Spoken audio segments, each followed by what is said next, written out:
तो भाई लोगों, इस वीडियो में हम बात करने वाले हैं अगले नए WWE चैंपियंस के बारे में, यानी कि अब जो करंट चैंपियंस हैं उन्हें हराकर कौन नेक्स्ट जो है चैंपियन बन सकते हैं।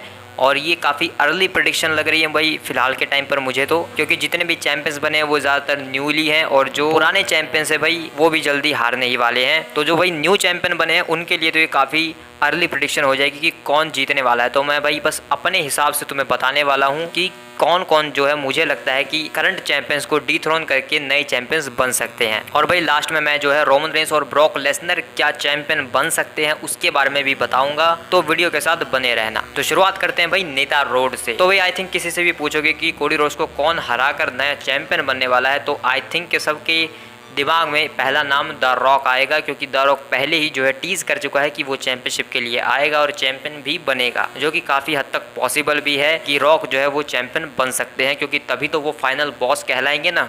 क्योंकि इसके बारे में भाई मैंने पहले एक पिछली वीडियो में काफ़ी डिटेल में बात की है, तुम जाकर देख सकते हो। उस वीडियो के एंड में मैंने काफ़ी सारी बातें की हैं द रॉक चैंपियन कैसे बनेगा, क्यों बनेगा, उसके बारे में। तो अगर भाई द रॉक जो है फाइनल बॉस वाली जो टर्म है अगर उसको यूटिलाइज करना है और उसको सही साबित करना है तो उनका चैंपियन बनना काफ़ी ज़रूरी है, बस इतना समझ लो। तो इसलिए भाई द रॉक का चैंपियन बनना तो ऑलमोस्ट कन्फर्म लग रहा है, लेकिन भाई द रॉक वो बंदा नहीं होने वाला जो कोडी रोड्स को हराकर नया चैंपियन बनेगा।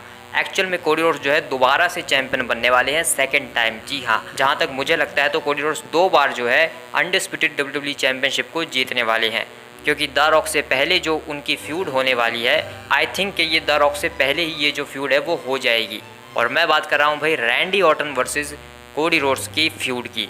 और भाई जब रैंडी ऑर्टन अगर किसी बंदे के पीछे पड़ता है और अगर उसके पास टाइटल है तो टाइटल लिए बिना तो वो जाने नहीं वाला है, और वो भी मैं वर्ल्ड टाइटल की बात कर रहा हूँ, किसी मिड कार्ड टाइटल की बात नहीं कर रहा हूँ, मेन चैंपियनशिप की भाई। तो अगर Randy Orton versus Cody Rhodes की जो फ्यूड है वो होती है, जो कि काफ़ी हद तक पॉसिबल है, क्योंकि जिस तरीके से कोडी रोड्स चल रहे हैं, जितना लोग उन्हें बोरिंग कह रहे हैं सब लोग, तो भाई सिर्फ उसे बचाने का एक ही तरीका है। ये मैं तुम्हें पहले भी एक वीडियो में क्लियर कर चुका हूँ कि कोडी रोड्स के ऊपर मैंने एक डेडिकेटेड वीडियो बनाई थी जिसमें मैंने तुम्हें बताया था कि कोडी रोड्स बोरिंग क्यों है और उन्हें कैसे बचाया जा सकता है बोरिंग होने से, और आगे ज़्यादा इस तरीके से ख़त्म होने से। कोडी रोड्स का जो एरा है वो स्टार्ट होने से पहले ही ख़त्म होता हुआ नज़र आ रहा है, तो उसे कैसे बचाया जा सकता है उसके बारे में मैंने तुम्हें बताया था। और उसमें मैंने रैंडी ऑर्टन के बारे में बात की थी कि अगर रैंडी ऑर्टन के साथ कोडी रोड्स की फ्यूड की जाती है तो वो सबसे बेस्ट तरीका है कोडी रोड्स को बचाने का, क्योंकि हमें जो है रोड टू रोड जो है काफ़ी ज़्यादा पसंद आता है सभी को। और रोड टू रोड्स कैसे वापस आएगा भाई, जब तक उसके फादर के बारे में उसकी फैमिली के ऊपर बातें ना जाए तब तक भाई वो रोने वाला नहीं है। एजे स्टाइल्स ने कोशिश की भाई अभी वो चीज़ें करने की पिछली स्मैकडाउन पर, लेकिन नहीं भाई, एजे स्टाइल्स इतना पर्सनल नहीं जा सकते, लेकिन जो रैंडी ऑर्टन है भाई वो बहुत ज़्यादा पर्सनल जा सकते हैं। क्योंकि भाई जैसे रोमन रेंस पर्सनल गए थे कि तू वो लड़का नहीं है जो तेरे फादर को चाहिए था, वो रोमन रेंस है जो हमेशा से वो चाहते थे। और ये चीज़ भाई कोडी रोड्स को काफ़ी हर्ट की थी, और वो हमेशा जो है अपने फादर को जो है ये महसूस कराना चाहते थे कि वो रोमन रेंस से बेटर हैं, और इसलिए भाई उनकी जो स्टोरी है इस तरीके से चल रही थी और वहाँ पर काफ़ी इमोशनल स्टोरी वो बन गई थी। और भाई कोडी रोड्स को बचाने का एक ही तरीका है कि भाई रैंडी ऑर्टन के साथ फ्यूड में डालो। रैंडी ऑर्टन जो है काफ़ी डीपली जो है कोडी रोड्स के साथ फ्यूड में चले जाएंगे और काफ़ी पर्सनल चले जाएंगे भाई, क्योंकि रैंडी ऑर्टन और कोडी रोड्स की पहले भी फ्यूड हो चुकी है। और उस टाइम पर भाई कोडी रोड्स के फादर भी जो है रैंडी ऑर्टन के अगेंस्ट हुआ करते थे। मुझे ज़्यादा बताने की ज़रूरत नहीं है, जो लोग जानते हैं उन सबको पता है कि ये कितनी बड़ी फ्यूड होने वाली है। और ये फ्यूड भाई the rock versus Cody Rhodes की फ्यूड से पहले ही हो जाएगी आई थिंक। और तभी जो है रैंडी ऑर्टन भाई ऐसा बंदा है, वो 3 मैचेस करेगा, उसमें से एक बार वो ज़रूर जीतेगा चैंपियनशिप को, भले ही वो एक हफ्ते के लिए ही क्यों ना हो। क्योंकि भाई रैंडी ऑर्टन ऐसा ही बंदा है, वो चैंपियन बनेगा तो वो सोचेगा कि जल्दी से कैसे हारूं। तो इसीलिए भाई रैंडी ऑर्टन एक बार चैंपियन बन जाएंगे कोडी रोड्स से जब वो फ्यूड करेंगे, और फिर एक रीमैच में वो फिर से हार जाएंगे और कोडी रोड्स दोबारा से WWE अनडिस्प्यूटेड चैंपियन बन जाएंगे। तो भाई मुझे तो यही लगता है कि रैंडी ऑर्टन जो है वो कोडी रोड्स को हराने वाला है आगे चलकर। उसके बाद जब वो दूसरी बार चैंपियन बनेंगे तो फिर तब का तब देखेंगे भाई। अब आगे चलते हैं भाई वर्ल्ड हैवीवेट चैंपियनशिप के ऊपर, जो कि फिलहाल के टाइम पर डेमियन प्रीस्ट है भाई। तो भाई अगर तुम किसी से भी पूछोगे तो यहाँ पर भी सबका जवाब यही होगा कि ड्रू मैकिंटायर वो बनता है जो नया चैंपियन बनेगा डेमियन प्रीस्ट को हराकर। लेकिन भाई चीजें इतनी भी सिंपल नहीं है, ड्रू मैकिंटायर वो बंदा नहीं होने वाला, क्योंकि ड्रू मैकिंटायर जब तक CM पंक के साथ फ्यूड में है वो चैंपियन नहीं बनने वाले, और वो भाई समर स्लैम तक चलने वाली है चीजें, तो शायद अभी वो टाइम नहीं आने वाला है। लेकिन एक बंदा है भाई जो, ये भाई मेरा पर्सनल ओपिनियन है कि अगर चीजें करनी है स्टोरी वाइज काफी अच्छे तरीके से तो ये सबसे बेस्ट चीज हो सकती है भाई। फिन बैलर जो है वो डेमियन प्रीस्ट को हराएं वर्ल्ड हैवीवेट चैंपियनशिप के लिए, क्योंकि भाई इससे जो है चीजें डीपली जाएंगी। जजमेंट डे में दरार आएगी, जजमेंट डे का ब्रेकअप होगा क्योंकि रिया रिप्ली यहाँ पर नहीं है। और फिन बैलर की जो अधूरी स्टोरी है भाई, 8 साल पहले उन्होंने अपनी चैंपियनशिप को रिलिंक्विश किया था, एक बार डिफेंड भी नहीं कर पाए, तो भाई उन्होंने जो है अपनी चैंपियनशिप को रिलिंक्विश कर दिया था 8 साल पहले, और उसके बाद वो कभी भी मेन टाइटल नहीं जीत पाए। और भाई उनकी स्टोरी का फिनिश होना काफ़ी ज़रूरी है। जहाँ तक मुझे लगता है उन्हें एक रेन मिलना चाहिए, और इस टाइम पर वो सबसे बेस्ट चीज़ होगी कि डेमियन प्रीस्ट के साथ उन्हें फ्यूड में डाला जाए, जजमेंट डे का ब्रेकअप हो और Finn Balor versus Damien priest का मैच हो जिसमें फिन बैलर नए वर्ल्ड हैवीवेट चैंपियन बन जाए। तो भाई जहाँ तक मुझे लगता है, मेरे ओपिनियन के हिसाब से फिन बैलर को ही अगला वर्ल्ड हैवीवेट चैंपियन बनना चाहिए डेमियन प्रीस्ट को हराकर। उसके बाद भाई ड्रू मैकिंटायर या सीएम पंक वगैरह बन जाएंगे, लेकिन भाई मुझे लगता है कि फिन बैलर ही वो बंदा होना चाहिए नेक्स्ट वर्ल्ड हैवीवेट चैंपियन। अब बात करते हैं भाई WWE women's world heavyweight championship के बारे में, जो कि फिलहाल के टाइम पर बेकी लिंच है भाई, जो कि भाई शायद काफी लोगों को ये अच्छा नहीं लग रहा है कि बेकी लिंच चैंपियन बन चुकी है, क्योंकि सब चाहते थे कि लिव मॉर्गन वो चैंपियन बने। लेकिन भाई इसका जवाब भी यहीं पर है, एक्चुअल में भाई लिव मॉर्गन ही नेक्स्ट जो है WWE वुमेन्स वर्ल्ड चैंपियन बनने वाली है। लेकिन भाई WWE जो है उन्होंने फिलहाल के टाइम पर इस चीज़ को ऐसा नहीं किया, क्योंकि वो चीज़ों को रश नहीं करना चाहते थे। वो लिव मॉर्गन को पहले भी ऐसे ही चैंपियन बना चुके हैं और तब भाई ज़्यादा कुछ अच्छा सीन नहीं हुआ था, तो फिर से वो चीज़ें नहीं होनी चाहिए भाई, इसीलिए लिव मॉर्गन को थोड़ा सा टाइम दिया जा रहा है। और Becky Lynch versus Liv Morgan की जो फ्यूड है उसे और ज़्यादा हाइप करवा कर तब जाकर लिव मॉर्गन को जितवाने वाले हैं भाई, जैसे ड्रू मैकिंटायर को जितवाया था सेथ रॉलिंस के अगेंस्ट भाई। क्योंकि भाई ये जो लिव मॉर्गन का फिलहाल के टाइम पर कैरेक्टर है भाई, पूरा का पूरा भाई ड्रू मैकिंटायर का कॉपी पेस्ट डाल दिया है, ऐसा ही लग रहा है भाई फिलहाल के टाइम पर। तो भाई लिव मॉर्गन नेक्स्ट जो है WWE वुमेन्स वर्ल्ड चैंपियन बनने वाली है। लिव मॉर्गन बेकी लिंच को हराकर काफी जल्द ही, शायद बैकलैश में भी हो सकता है या उसके बाद। अब बात करते हैं भाई WWE वुमेन्स चैंपियन के बारे में, ये जो कि बेली है स्मैकडाउन पर। और भाई इसका जो आंसर है ना भाई, काफ़ी मतलब भाई मैं काफ़ी कंफ्यूज हूँ कि क्या ये चीज़ हो भी सकती है या नहीं। क्योंकि भाई जो बेली है वो करंट के टाइम पर जो चैंपियन बनी है और काफ़ी टाइम के बाद वो चैंपियन बनी है, तो वो काफ़ी लॉन्ग रन देने वाली है। और लॉन्ग रन से मेरा मतलब है भाई जैसे समर स्लैम के बाद तक वो चैंपियन रह सकती हैं। और फिलहाल के टाइम पर मेरे पास एक 2 ही नाम है जो अगले WWE अनडिस्प्यूटेड वुमेन्स चैंपियन बन सकते हैं। वहाँ भाई उसको भी अनडिस्प्यूटेड कहा जाता है कई बार। तो WWE अनडिस्प्यूटेड वुमेन्स चैंपियन जो है वो मेरे पास 2 नाम है भाई, और पहला है भाई ट्रिफनी स्ट्रैटन और दूसरा है भाई एलेक्सा ब्लिस। तो भाई सबसे पहले ट्रिफनी की अगर बात करो तो ट्रिफनी का भाई कुछ ऐसा है कि वो करंट के टाइम पर ही बेली के साथ फ्यूड में है, और भाई बेली जो है अपना पहला या दूसरा डिफेंस ही कर रही हैं, और इतनी जल्दी तो वो नहीं हारने वाली है क्योंकि वो लॉन्ग टर्म तक चैंपियन रहने वाली है। तो आई थिंक कि चीज़ों को बुल्ड किया जा रहा है ताकि ट्रिफनी वर्सेस बेली का जब फ्यूचर में मैच हो काफ़ी टाइम के बाद, तो चीज़ें काफ़ी डीपली जा सके, पहले से ही फ्यूड को जो है पकाया जा सके। जैसे भाई ड्रू मैकिंटायर और सेथ रॉलिंस को किया था, पूरे साल में भाई 3 बार वो चैंपियनशिप के लिए लड़ने आया था भाई, और फिर एंड में रेसलमेनिया में जाकर जीता। तो भाई उस तरीके से शायद बेली वर्सेस ट्रिफनी के मैच को भी किया जा रहा है बुल्ट यहाँ से। और अगर दूसरी बात करूँ तो भाई एलेक्सा ब्लिस मुझे ऐसा लगता है, क्योंकि भाई एलेक्सा ब्लिस रिटर्न करेंगी तो उन्हें भी चैंपियन बनना चाहिए, क्योंकि भाई वो जो है अंकल हाउडी की स्टोरी लाइन के साथ ही इन्वॉल्व होने वाली हैं। क्योंकि भाई मैं चाहता हूँ ब्रे वाइट को ये पूरी स्टोरी लाइन डेडिकेट की गई है, तो उसमें भाई ब्रे वाइट से रिलेटेड जितने भी कैरेक्टर्स थे, जितने भी बंदे थे, जितने भी सुपरस्टार्स थे, वो सब उसमें इंक्लूड हों, जैसे ब्रॉन स्ट्रोमन, एरिक रोवन और एलेक्सा ब्लिस भाई, और ये सब मिलकर जो है इस स्टोरी लाइन को पूरा करें। और ये स्टोरी लाइन जो है वो WWE की सबसे बड़ी स्टोरी लाइन होने वाली है। तो उसमें अगर Alexa Bliss WWE undisputed women's champion बनती हैं तो वो काफ़ी ज़्यादा बेटर चीज़ होगी। तो इसलिए भाई मुझे ये 2 ही नाम नज़र आ रहे हैं फ्यूचर में जो नए WWE अनडिस्प्यूटेड वुमेन्स चैंपियन बन सकते हैं, ट्रिफनी स्ट्रैटन और एलेक्सा ब्लिस। पहले कौन बनेगा वो देखेंगे भाई कि कौन बनेगा, ठीक है। अब भाई टैग टीम्स पर आ जाते हैं। तो सबसे पहले बात करते हैं भाई WWE स्मैकडाउन की जो चैंपियनशिप्स हैं, यानी कि WWE टैग टीम चैंपियनशिप्स की, जो कि हैं भाई फिलहाल के टाइम पर ग्रेसन वॉलर और ऑस्टिन थ्योरी। और भाई नए नए चैंपियन बने तो भाई लगता नहीं कि बहुत जल्दी हारने वाले हैं, लेकिन अगर प्रिडिक्शन करूं भाई, अगर मैं सोचने जाऊं कि कौन नया चैंपियन बन सकता है, तो भाई नई नई जोड़ी WWE में आई है जिसका नाम है RKO। जी हाँ, RKO ये भाई फिनिशर का नाम है। वैसे ये अब ये फिनिशर का नाम नहीं रहा है, ये रैंडी केविन ओवंस हो चुका है। रैंडी ऑर्टन और केविन ओवंस जो है भाई काफ़ी अच्छे तरीके से ये जो है एक टीम अप के ज़रिए चल रहे हैं और काफ़ी इंटरेस्टिंग लग रहा है भाई। अगर ये ऐसे ही चलते रहे तो भाई RK ब्रो की तरह ही RKO जो ये टीम है वो भी जो है WWE टैग टीम चैंपियंस बन सकते हैं। और भाई इनकी फ्यूड तो पहले ही स्टार्ट हो चुकी है, रेसलमेनिया से पहले ही केविन ओवेंस भाई ग्रेसन वॉलर और ऑस्टिन थ्योरी के अगेंस्ट बहुत बार रह चुका है, तो इस फ्यूड में भाई ज़्यादा कुछ करने की भी ज़रूरत नहीं है, सीधा चैंपियनशिप मैच और नए चैंपियन रैंडी ऑर्टन और केविन ओवेंस बन सकते हैं आराम से। तो भाई स्मैकडाउन की WWE टैग टीम चैंपियनशिप्स के लिए तो मुझे यही लगता है फिलहाल के टाइम पर रैंडी ऑर्टन और केविन ओवेंस जो है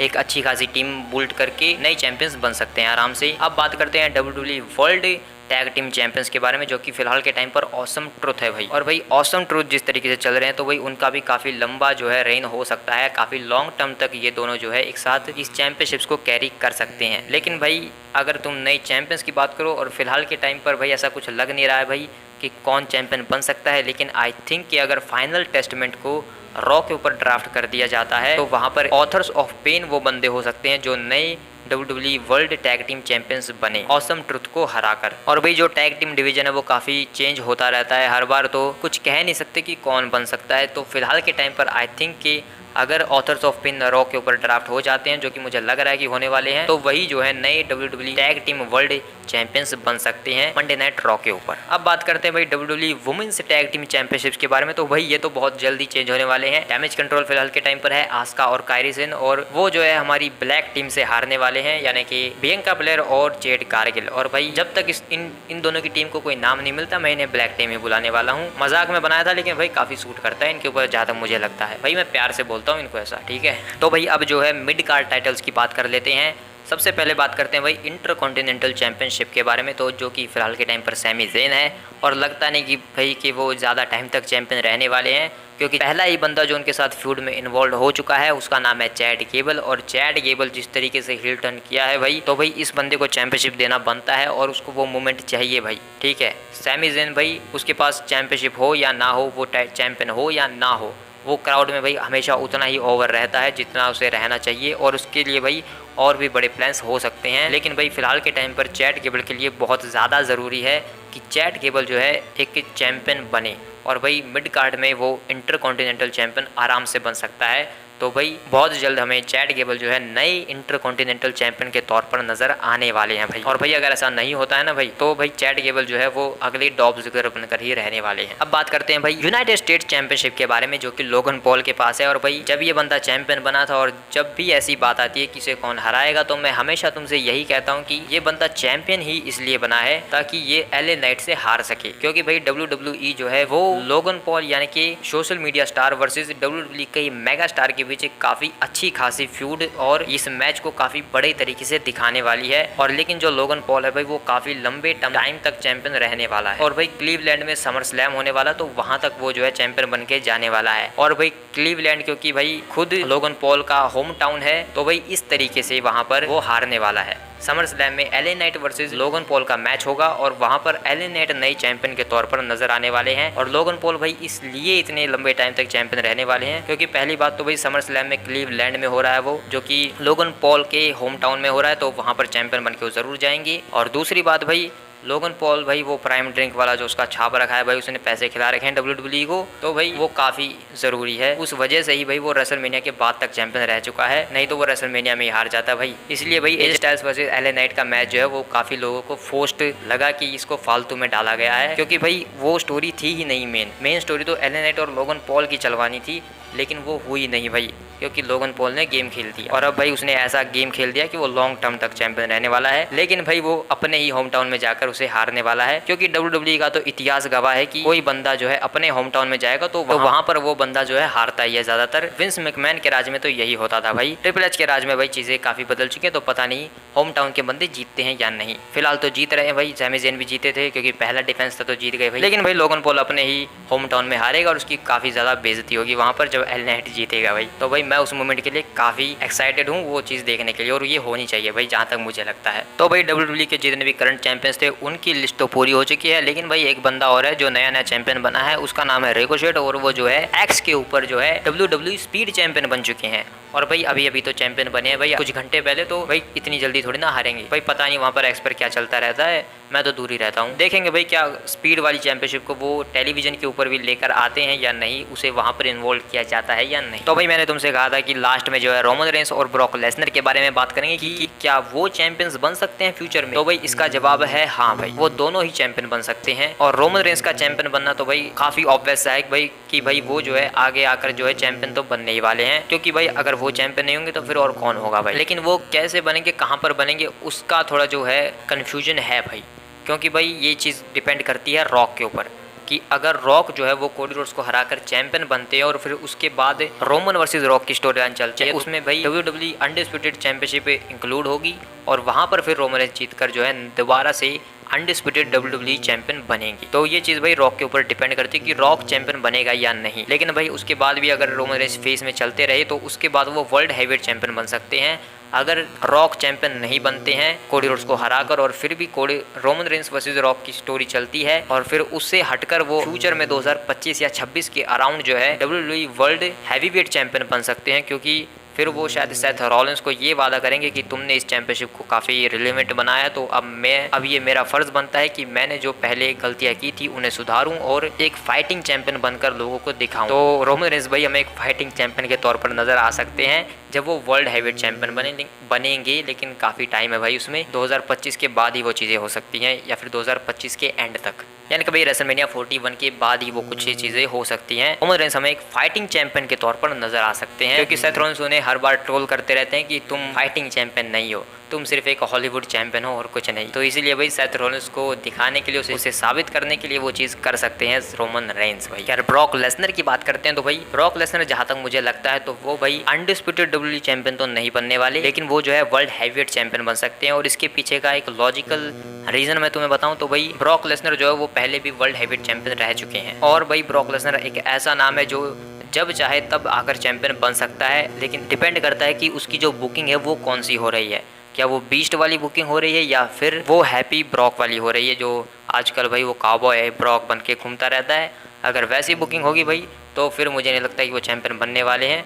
वो आएंगे किसी को ओवर करने के लिए हार जाएंगे लाइक गुंथर। और गुंथर से याद आया भाई ये भी चीज़ भी शायद गुंथर के ऊपर डिपेंड कर सकती है कि अगर जब गुंथर वर्सेस ब्रॉक लेसनर की स्टोरी लाइन चले तो वहाँ पर गुंथर अगर चैंपियन बन जाते हैं तो ब्रॉक लेसनर अचानक से आए गुंथर से चैंपियनशिप ले ले और उसके बाद गुंथर अपनी स्टोरी को फिनिश करने के लिए कि उन्हें ब्रॉक लेसनर को हराकर फिर से चैंपियन बनना है, तो वहाँ पर ब्रॉक लेसनर चैंपियन बनते हुए नज़र आ सकते हैं, जिसमें वर्ल्ड हैवीवेट चैंपियनशिप इंक्लूड होगी। क्योंकि जहाँ तक मुझे लगता है तो गुंथर जो है वो वर्ल्ड हैवीवेट चैंपियन ही बनेंगे, वो अनडिस्प्यूटेड WWE चैंपियनशिप के लिए नहीं जाएंगे, क्योंकि वर्ल्ड हैवीवेट चैंपियनशिप को जिस तरीके से रिप्रेजेंट किया जाता है उसे और ज़्यादा आगे बढ़ाना है तो वो गुंथर ही कर सकते हैं भाई आगे जाकर। तो भाई इसलिए ब्रॉक लेसनर वहाँ पर चैंपियन बन सकते हैं जब गुंथर अगर चैंपियन हो और वहाँ पर फ्यूड हो ब्रॉक लेसनर के अगेंस्ट, तो फिर ब्रॉक लेसनर जो है एक वर्ल्ड हैवीवेट चैंपियन के तौर पर नज़र आ सकते हैं।